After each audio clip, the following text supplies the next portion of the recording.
জীবনে শিখরে পৌঁছানোর জন্য মানুষের কি প্রয়োজন হয়ে থাকে? সিঁড়ির। কিন্তু তাও প্রত্যেক মানুষ, প্রত্যেক ব্যক্তি শিখরে পৌঁছতে পারেন না। এর কারণ কি?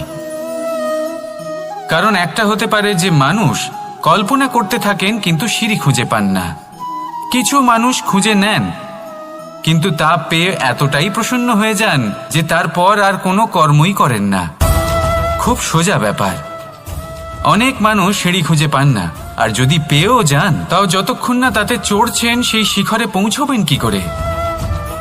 যতক্ষণ না আপনি পরিশ্রম করছেন, যতক্ষণ না সেই সিঁড়িতে আপনি চড়ছেন, যতক্ষণ না ক্লান্ত হচ্ছেন, আপনার পায়ে হাঁটুতে ব্যথা না হচ্ছে, ততক্ষণ এই শিখরে পৌঁছানোর সৌভাগ্য লাভ করতে পারবেন না।